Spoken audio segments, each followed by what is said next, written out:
വിശുദ്ധ മർക്കോസ് സുവിശേഷം അധ്യായം 8. അക്കാലത്ത് ശിഷ്യന്മാർ അപ്പം എടുക്കുവാൻ മറന്നുപോയിരുന്നു.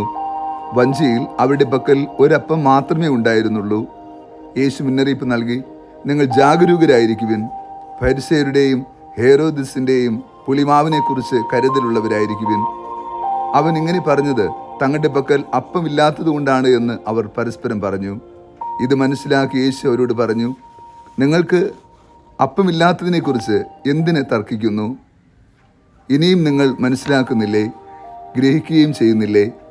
നിങ്ങളുടെ ഹൃദയങ്ങൾ മന്ദീഭവിച്ചിരിക്കുന്നുവോ? കണ്ണുണ്ടായിട്ടും നിങ്ങൾ കാണുന്നില്ലേ? ചെവി ഉണ്ടായിരുന്നിട്ടും നിങ്ങൾ കേൾക്കുന്നില്ലേ? നിങ്ങൾ ഓർക്കുന്നില്ലേ? 5 അപ്പം ഞാൻ 5000 പേർക്കായി ഭാഗിച്ചപ്പോൾ ശേഷിച്ച കഷ്ണങ്ങൾ നിങ്ങൾ എത്ര കുട്ട നിറച്ചു? 12 എന്ന് അവർ മറുപടി പറഞ്ഞു. 7 അപ്പം 4000 പേർക്ക് വീതിച്ചപ്പോൾ മിച്ചം വന്ന അപ്പകഷ്ണങ്ങൾ നിങ്ങൾ എത്ര കുട്ട എടുത്തു? 7 എന്ന് അവർ മറുപടി പറഞ്ഞു. യേശു ചോദിച്ചു, എന്നിട്ടും നിങ്ങൾ ഗ്രഹിക്കുന്നില്ലേ? ഈശോയിൽ ഏറ്റവും സ്നേഹമുള്ള പ്രിയ ദൈവമക്കളെ, ഈ വിശുദ്ധ പ്രഭാതത്തിൽ നാം ദൈവതിരുസന്നിധിയിൽ പ്രാർത്ഥനാപൂർവമായിരിക്കുമ്പോൾ ജാഗ്രതയുടെ ആത്മീയത ധ്യാനിക്കാം. ഇന്നത്തെ സുവിശേഷം യേശു ഒരുപിടി ചോദ്യങ്ങൾ ശിഷ്യന്മാരോട് ചോദിക്കുന്നുണ്ട്. എല്ലാ ചോദ്യത്തിൻ്റെ പിന്നിൽ യേശുവിൽ ഒത്തിരി സങ്കടവും നൊമ്പരമുള്ളതായി തോന്നുന്നു. യേശു പറയുന്നതും പ്രവർത്തിക്കുന്നതും യേശു ചെയ്യുന്ന ഓരോ കാര്യങ്ങളും അവർ ഗ്രഹിക്കാത്തതിൻ്റെ നൊമ്പരമുണ്ട്, സങ്കടമുണ്ട്. യേശു തൻ്റെ ശിഷ്യഗണത്തിലേക്ക് തിരഞ്ഞെടുത്തത് എല്ലാം തികഞ്ഞ ബലമുള്ളവരായിരുന്നില്ല. അവർ സാധാരണക്കാരായ മനുഷ്യരായിരുന്നു. ഒത്തിരി ബലക്കുറവുകൾ ഉണ്ടായിരുന്നു.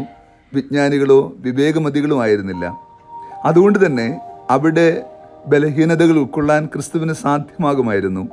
എങ്കിലും ഏറ്റവും ചെറിയ കാര്യം പോലും ഉൾക്കൊള്ളാൻ കഴിയാതെ പോയപ്പോൾ യേശുവിലുണ്ടായ നൊമ്പരമാണ് ഇന്നത്തെ സുവിശേഷത്തിലെ ചോദ്യങ്ങളായി യേശു ചോദിക്കുന്നത്. നിങ്ങൾ ഗ്രഹിക്കുന്നില്ലേ? നിങ്ങൾ മനസ്സിലാക്കുന്നില്ലേ? നിങ്ങൾ കേൾക്കുന്നില്ലേ? നിങ്ങൾ കാണുന്നില്ലേ? ഈ ചോദ്യങ്ങളെല്ലാം വേദന നിറഞ്ഞ ചോദ്യങ്ങളാണ്. നമ്മുടെ ജീവിതത്തിലും പലപ്പോഴും നമ്മൾ ജാഗ്രത നഷ്ടപ്പെട്ടു പോകുമ്പോൾ ഇപ്രകാരമുള്ള അനുഭവങ്ങളിലൂടെ കടന്നു പോകാറുണ്ട്. ദൈവം നമുക്ക് വേണ്ടി ചെയ്ത നന്മകൾ ജീവിതത്തിൻ്റെ നിസ്സാരമായ പ്രയാസങ്ങളിലോ പ്രതിസന്ധികളിലോ വീണു പോകുമ്പോൾ അവയെല്ലാം മറന്നുകൊണ്ട് നാം ദൈവത്തെ നിഷേധിക്കുകയോ ദൈവം ചെയ്ത കാര്യങ്ങൾ ഓർക്കാതെ പ്രവർത്തിക്കുകയോ മറ്റുള്ളവരോട് ദൈവത്തെക്കുറിച്ച് പരിഹാസ്യമായി നിന്ദ്യമായി സംസാരിക്കുകയോ ചെയ്തു പോകുന്ന ദുരനുഭവങ്ങൾ ഉണ്ടാകാറുണ്ട്. ജീവിതത്തിൻ്റെ സങ്കടങ്ങൾ, വേദനകൾ, രോഗങ്ങൾ, സാമ്പത്തിക പ്രയാസങ്ങൾ, കടബാധ്യതകളൊക്കെ ഇപ്രകാരമുള്ള മാനസിക വ്യഥയിലേക്ക് നമ്മെ നയിക്കാറുണ്ട്. അപ്രകാരം ഒരു വേദന തന്നെയാണ് ക്രിസ്തു ഇന്നും പങ്കുവയ്ക്കുക. ദൈവം നമ്മുടെ മേൽ ചൊരിഞ്ഞ അനുഗ്രഹങ്ങൾ ഓർക്കുവാനും ആ അനുഗ്രഹങ്ങളുടെ പിൻബലങ്ങളിൽ ജീവിതത്തിൻ്റെ സങ്കടക്കടലിൽ ജീവിക്കുവാനുമുള്ള ഒരു ബലം നമുക്കുണ്ടാവുക തന്നെ വേണം. അത് നമുക്ക് ലഭ്യമാകാതെ വരുമ്പോഴാണ് പലപ്പോഴും നമ്മൾ വിശ്വാസത്തെ, ദൈവത്തെ, ദൈവിക പദ്ധതികളെയൊക്കെ ചോദ്യം ചെയ്തു പോകുന്നത്.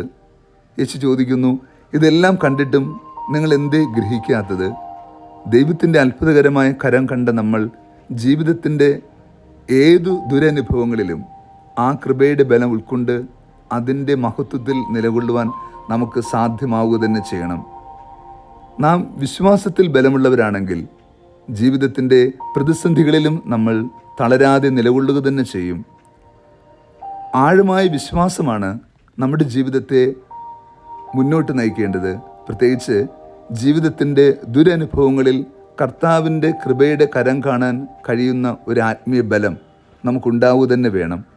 അല്ലെങ്കിൽ ദൈവത്തിൻ്റെ ചോദ്യത്തിൻ്റെ മുമ്പിൽ നമ്മൾ നിസ്സഹായരായി പോകും. എവിടെയാണ് നിങ്ങളുടെ വിശ്വാസം?